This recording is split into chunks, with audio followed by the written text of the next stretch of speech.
అందరికీ శనార్థులు ఎట్లున్నారు అందరూ మంచిగా ఉన్నారా తీన్మార్ వార్తలల్ల మంచి మంచి ముచ్చట్లు అయితే పట్టుకొచ్చినా అవన్నీ చూశముగట హెడ్లైన్ చూడుర్రి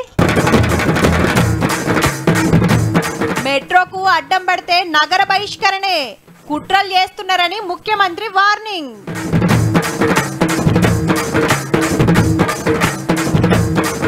ఆర్టీసీలకు పెరిగిన జీతం సూపియుర్రిగా పనితనం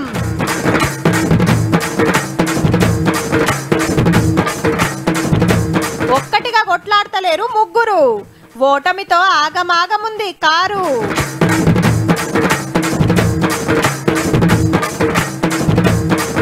రామగుండం టీముదే కాకా కప్ తెలంగాణ అంతా పెడతారట టోర్నమెంట్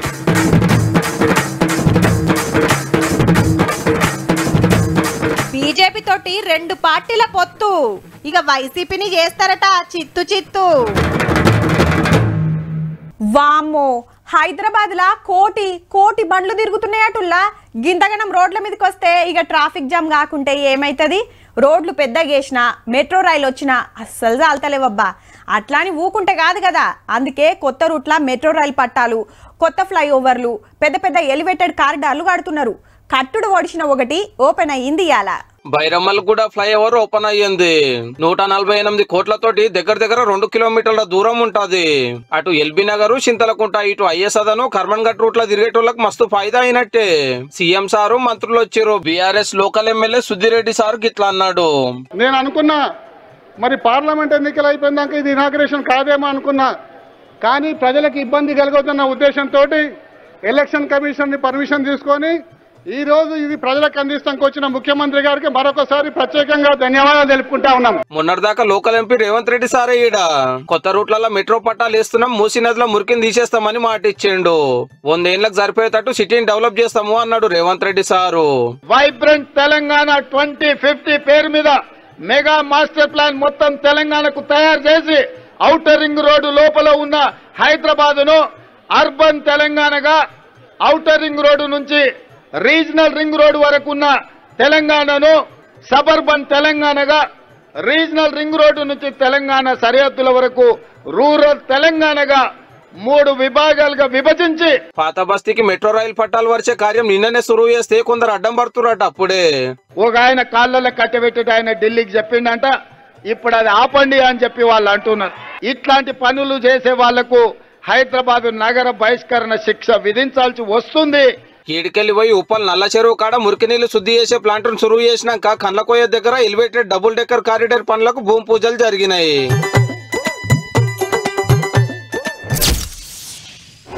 ఆ పార్టీలో ఇంటిపోరు గ్రూప్ రాజకీయాలు అలకలు లుకలుకలు ఎవరికి వారే యమునా తీరే ఎవరి గోల వారిదే పెత్తనాల కాడ పంచాయతీ పట్టు తప్పుతున్న పార్టీ నాయకుల మధ్య పెరిగిన దూరం గీత దాటిన నేతలు అని బ్రేకింగ్ వార్తలు షేకింగ్ న్యూస్ వస్తుండే ఇట్లా ఏరే పార్టీలైతే ఇండ్ల కాబట్టి ఇంట్లేం జరిగేది బయట వడనిస్తలేరటుల్లా గవన్నీ మనకు కూడా ఎందుకు గాని ఇప్పటి మందమైతే గిది బీఆర్ఎస్ లో ఎట్లున్నదంటే కేటీఆర్ గారు ఎల్ఆర్ఎస్ మీద కొట్లాడదామంటే కవితక్క రాలేదు కవితమ్మ జీవో నెంబర్ 3 మీద ధర్నా చేద్దామంటే రామన్న రాలేదు వీళ్ళిద్దరు పోరాటాలకు హరీష్ రావు సార్ రాలేదు అట్లని ఢిల్లీకి పోయినరా జిల్లాలకు పోయినరా అంటే హైదరాబాద్ నుండి కూడా ఒక లడాయికి ఇంకో లగుపడలే ముగ్గురు కూడా అంతెందుకు మేడిగడ్డ అందాలు చూస్తానికి పోయినాడు కవితక్క తుమ్మగొట్టే అధ్యక్షుల వారు పార్టీ ఆఫీస్కి వచ్చినప్పుడు తప్పితే ఏడ కలుస్తలేరు ఏది కలిసి చేస్తలేరు ఆఖరికి ఒకళ్ళ పోరాటానికి ఒకళ్ళు సోషల్ మీడియాలో కూడా హిమ్మతి ఇచ్చుకుంటలేరు ఇంట్లో ఏమైతుందో గాని ముఖ్యమైన వాళ్ళే 3 దిక్కుల పోతుండే వరకు కడమోళ్ళు పట్టి పర్వాలేనట్టే ఉంటున్నారు పార్టీలా ఇకేమున్నది ఎమ్మెల్యేలు సీఎం ను కలిసేటోళ్ళు కలుస్తున్నారు ఎంపీలు కండువాలు మార్చేటోళ్ళు మారుస్తున్నారు సీనియర్లు పోయేటోళ్ళు పోతున్నారు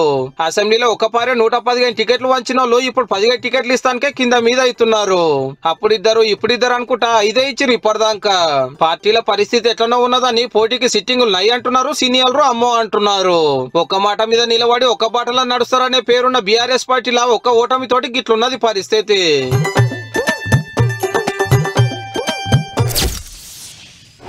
ఉప్పు పప్పులు ముట్టుకునేటట్టు లేదు బియ్యం కొనేటట్టు లేదు కూరగాయలు బట్టబాతలు బడి ఫీజులు ఇంటి కిరాయిలు చిల్లర ఖర్చు సగులం పిరం కాబట్టే రేట్లు చూస్తేనేమో ఏ నెల కా నెల పెరగబట్టే కానీ వచ్చే ఆమ్దానేమో అంతే ఉండే తక్కువ తెచ్చుకొని ఎల్ల తీసుకుంటున్నాం పెరుగుతున్న రేట్లతో పాటే జీతాలు కూడా పెరుగుతానే కదా బతుకుబండి నడిచేది. ఆర్టీసీ అన్నలు అక్కలు ఫుల్ ఖుషి పోర్రి. జీతాలు పెరిగినాయి. మళ్ళా 121 రూపాయలు పెంచుతున్నాం, జూన్ నెలకెళ్ళి అకౌంట్ లో పడతాయి అన్నాడు బస్సుల మంత్రి పొన్నం ప్రభాకర్ సారు. 20 సంవత్సరాలకు సంబంధించిన వాళ్ళు 45,000 తీసుకునే వాళ్ళు 45,000 తీసుకునేది ఉంటుంది. 30 సంవత్సరాలు పైబడినటువంటి సర్వీస్ ఉన్నటువంటి 51,000 రూపాయలు తీసుకుంటారు. అంటే దాదాపు ఒక 11,000 రూపాయల శాలరీ పెరుగుతున్నటువంటి సర్కారు మీద ఏడాదికి 418 కోట్ల బరువు పడుతుందట జీతాలు పెంచినందుకు. 7 ఏళ్ల కింద 100కి 16 రూపాయలు పెరుగుతాయి. ఇప్పుడు కాంగ్రెస్ సర్కారు వచ్చిన 3 నెలలకే తీయటి మాట చెప్పిర్రు అన్నట్టు. ఆడోళ్లను పూకట్ల తీసుకుపోతున్నందుకు ఆర్టీసీ లాస్ అవుతుందని దిక్కు లొల్లి నడుస్తుంటే కొత్త బస్సులు తెచ్చుడు జీతాలు పెంచుడు నడుస్తుందంటే తారీఫ్ చేయవలసిన ముచ్చటే. బస్సుల 0 టికెట్ల వల్ల ఆటోలకు గిరాకీ వస్తలేదనే ముచ్చట మీద గిట్ల అన్నాడు సారు. మెట్రో వచ్చి 5 లక్షల మంది ప్రయాణం చేస్తారు. దానికి మెట్రో వల్ల ఆటో కార్మికులందరూ జీతాలు ఖతం చేసినట్ట. జీతాలు సుతా పెరిగినాయి కాబట్టి అమ్మలక్కలు ఎక్కువ తక్కువ ఎక్కినా జర ఇసిరించుకోకుండా కసిరించుకోకుండా తీసుకపోర్రే అన్నలు.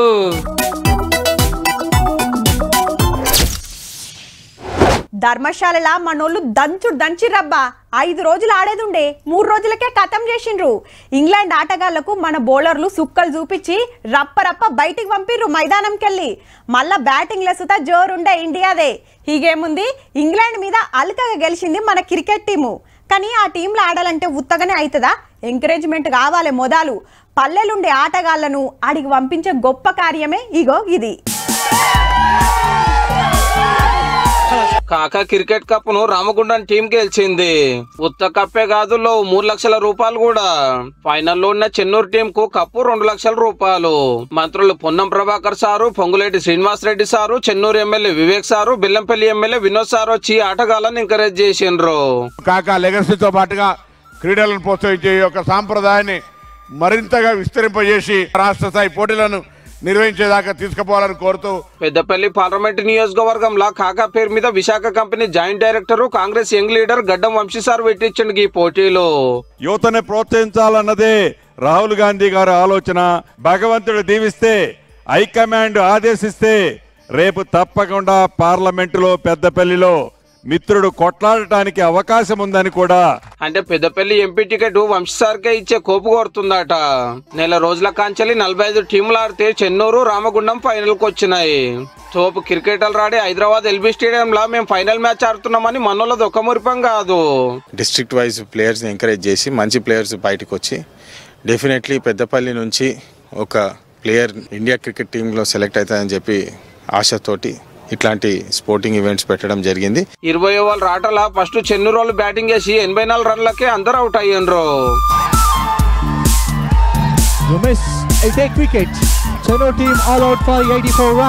అటెంక రామగుండం టీం దంచి ఇంకో 4 ఉండగానే గెలిచింది. Here comes the victory. Congratulations to Ramagundam team. Venkataswamy memorial cricket tournament. ఇంత మంచి పోటీలు మా కాడ కూడా పెట్టురని ఎమ్మెల్యే వివేక్ వెంకటస్వామి సార్ కు ఫోన్ల మీద ఫోన్లు వస్తున్నాయట. ఏరే జిల్లాల్లోకి వెళ్లి రాజకీయాలతోటి సంబంధం లేకుండా నవంబర్ లో తెలంగాణ అంతటా క్రికెట్ పోటీలు పెట్టిస్తారట. అట్లనే గీ ముచ్చట యాద్ చేసిండు. మన్మోహన్ సింగ్ గారితో మాట్లాడి ట్యాక్స్ ఎగ్జెంప్షన్ ఇప్పించి వరల్డ్ కప్ ఇండియాలో కండక్ట్ చేసేలాగా వెంకటస్వామి గారు కృషి చేయడం జరిగింది. క్రికెట్ ఆటతోటి కాకా ఫ్యామిలీకి ఉన్న అనుబంధం చెప్పుకొచ్చిండు ఎమ్మెల్యే వినోద్ సారు. ప్రతి ఒక్క జిల్లాలో ఒక క్రికెట్ స్టేడియం కట్టించే కార్యక్రమాన్ని పెట్టుకుందాం. యూత్ కి చాలా పెద్ద ఎత్తున సపోర్ట్ అవుతుంది. ఇంకా మంచిగా ఆడి మన తెలంగాణకి వెళ్ళి ఇండియా టీం కు సెలెక్ట్ కావాలని కోరుకుంటే అందరికి ఆల్ ది బెస్ట్.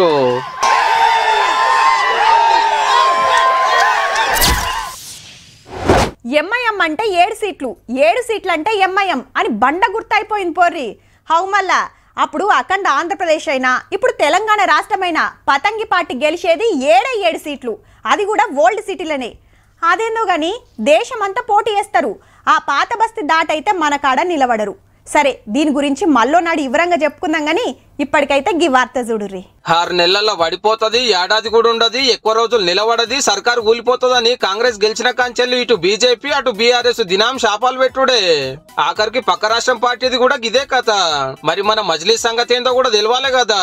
పాత బస్తీకి మెట్రో రైలు పట్టాలేసే కార్యం సురువు చేసినాక పతంగి పార్టీ పైల్వాన్ असद भाई ఏమన్నాడో ఇనుండ్రిగా. और रेवंत रेड्डी साहब आप पूरे आराम से 5 साल काम करिए। तेलंगाना की डेवलपमेंट के लिए, तेलंगाना के प्रोग्रेस और प्रॉस्पेरिटी के लिए MIM पार्टी आपके साथ खड़े रहेंगी। గదన్నట్టు మీరు 5 ఏళ్లు ఆరాంగా పని చేసుకోండి, డెవలప్మెంట్ కు మేము ఫుల్ హిమ్మత్ ఇస్తామని మాట ఇచ్చిండు. అంతే కదా మరి, పబ్లిక్ అంతా ఒక పార్టీని గెలిపించారంటే 5 ఏళ్ల దాకా ఏలమనేనా నడిమిట్లనే పడగొడతాము ఊడగొడతాము అనుడు కరెక్ట్ కాదని హైదరాబాద్ ఎంపీ సార్ మాట. ఈ ఎలక్షన్ లో కాంగ్రెస్ పార్టీ తోటి కొట్లాడి కేసీఆర్ సార్ తోటి దోస్తాను ఉండి కూడా పబ్లిక్ తీర్పును గౌరవించాలని మంచి మాట మాట్లాడిండంటే తారీఫ్ చేయవలసిందే.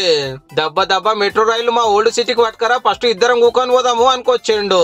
2028 से पहले आप आकर आप और हम उस ट्रेन में बैठ के आएंगे इंशाअल्लाह ताला, जुबली बस स्टैंड से लेकर यहाँ तक इंशाअल्लाह. కాంగ్రెస్ సర్కార్ వచ్చినాక 5 ఏళ్లు అధికారంలో ఉండురని ఒక ప్రతిపక్షం పార్టీ వాళ్ళకే వరకు ఇప్పుడు మనోళ్ళ మనసు జరత నిమ్మల వాడవచ్చు.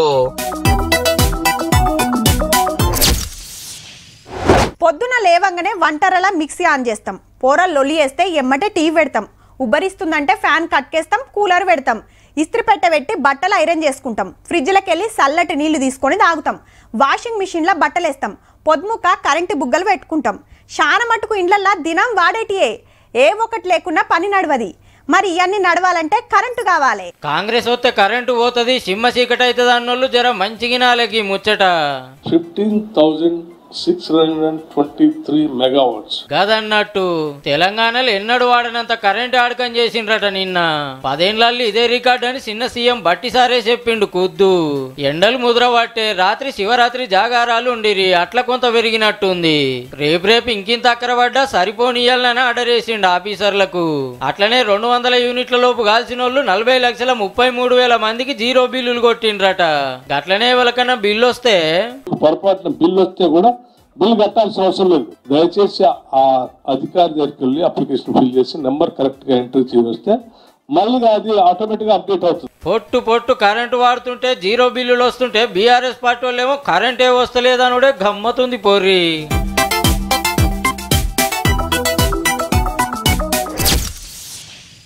అరే ఒక ముఖ్యమైన వార్త ఒకటి ఉందిలా సుషేంద్రి. చర్చల మీద చర్చలు చేసినాక 3 పార్టీల నడుమ పొత్తు ఓడిసింది ఆంధ్రాల. టీడీపీ అధ్యక్షుడు చంద్రబాబు సారు, జనసేన అధ్యక్షుడు పవన్ కళ్యాణ్ సారు ఢిల్లీకి పోయి బీజేపీ అధ్యక్షుడు నడ్డా సారు, పోలీస్ మంత్రి అమిత్ షా సార్ తోటి గంట సేపు ముచ్చట పెట్టిండ్రు. సీట్లు టికెట్ల లెక్కలు ఓకే అయినాయి అని చెప్పిండ్రు. ఆంధ్రాలో 175 అసెంబ్లీ సీట్లుంటే జనసేన బీజేపీకి కలిపి 30 సీట్లు ఇస్తుందట సైకిల్ పార్టీ. ఇక 25 ఎంపీ సీట్లుంటే 8 సీట్లు ఇడిచిపెడుతుందని ప్రచారం నడుస్తుంది. 10 రోజుల్లోనే ఆంధ్రాకు ప్రధానమంత్రి సార్ వచ్చి 3 పార్టీల తరఫున పెద్ద మీటింగ్ పెడతాడట. మొన్ననే 94 మందికి టీడీపీ టికెట్లు పంచిండ్రు కాబట్టి కడమై ఇయ్యాల్సి ఉంది. రాష్ట్రం ఏర్పడ్డాక ఈ 2 పార్టీలకు మంచి సోపతే ఉండే. సెంటర్ల పదవులు సుత తీసుకున్నారు. ప్రత్యేక హోదా ఇస్తలేరని 6 ఏళ్ల కిందట పంచాయతీ పెట్టుకుని బీజేపీకి దూరం అయితే అటెన్క వైసీపీ దగ్గర అయింది. ఇక జనసేన సుత కమలం పార్టీని మస్తు ఎడ్డిచ్చింది ఇదే డిమాండ్ మీద. ఇప్పుడు వైసీపీని ఓడగొట్టాలంటే బీజేపీ సపోర్ట్ కావాలని మళ్ళా పొత్తు పెట్టుకుండ్రు అన్నట్టు. చూడాలి మరి పొత్తుతోటి ఎంత ఫాయిదా అవుతుందో. పబ్లిక్ మీటింగ్లు, పార్టీల చర్చలు, రాష్ట్రాల టూర్లు, ప్రతిపక్షాల మీద విమర్శలు, శంకుబండలేసుడు, ఓపెనింగ్లు చేసుడు, బయటి దేశాలు ఓవుడు, దేశం అవసరాలు చూసుడు, పెట్టుబడులు తెచ్చుడు, పోరలతోని ముచ్చడబెట్టుడు, పరీక్షల బుగులు పోగొట్టుడు, తల్లిదండ్రులకు సలహాలిచ్చుడు. ఒక్కటేంది ప్రధాని అంటే సగులం సగబెట్టాలి, నిమిషం కూడా తీర్వాటం ఉండదు. మరి అయితే మోడీ సారే ఏనుగెక్కి ఫోటోలు తీస్తున్నాడు. ముంగట మావటి వెనక ఫారెస్ట్ ఆఫీసర్ నడుమిట్ల సారు. అస్సాంలో కాజీరంగా నేషనల్ పార్క్ కు పోయిండు. నిన్న రాత్రి ఆన్నే ఉండి పొద్దుగాలనే ఏనుగు మీద సవారీ చేసుకుంటూ అడవి అందాలు చూసిండు. గజరాజులకు ఇష్టమైన చెరుకు గడలు తినిపించిండు. ఓపెన్ టాప్ జీప్ ఎక్కి అడవంతో రౌండ్ వేసిండు. ఈ టవర్ ఎక్కి చూస్తే చుట్టుముట్టు ఏముందో కనిపిస్తది. ఆఖరిలో ఏనుగులకు టాటా చెప్పి మహిళా ఫారెస్ట్ ఆఫీసర్లతో ముచ్చట పెట్టి వీడియో ట్విట్టర్ లో పెట్టిండు. మీరు సుధా అస్సాం వస్తే ఈ పార్క్ పోయిరానని పబ్లిక్ ను కోరిండు. 67 ఏళ్ల తర్వాత దేశ ప్రధాని పార్కు వచ్చుడు ఇదే మొదలట. ఈ నడుమనే కాజీరంగా పార్కుకు యునెస్కో వారసత్వ సంపదగా గుర్తింపు వచ్చింది. దేశ ప్రధాని పారి పోయి వస్తే పబ్లిక్ కూడా లైన్లు కడతారు, పార్కింగ్ ఇంత డెవలప్ అవుతుంది, వచ్చే ఆమ్దాని జీవాలకు ఆసరైతుందని ఆపోచన అన్నట్టు.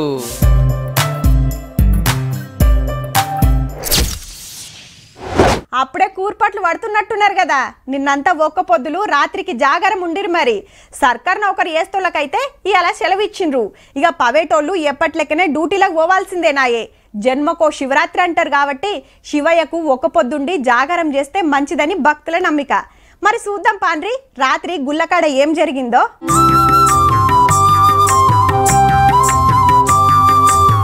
ఏములాడ ఏమన్నా ఎలిగిపోతున్నదా? గుడి మీద సింగిడి వర్షినట్టే ఉన్నది. శివరాత్రి నాడు రాజన్న దర్శనం చేసుకోవాలని శితం వచ్చిండ్రు భక్తులు. పొద్దంతా దేవునికి గొలుసుకొని పొద్దుముకి ఒక్క పొద్దులిడ్చి రాత్రికి ఆడనే జాగారం చేసిండ్రు. శివయ్యకు ప్రత్యేక పూజలు జరుగుతుంటే చూసుకుంటా మురిసిండ్రు. ఇక అన్ని గుళ్ళ కాడ శివపార్వతుల కళ్యాణం మా సంబురంగా జరిగింది.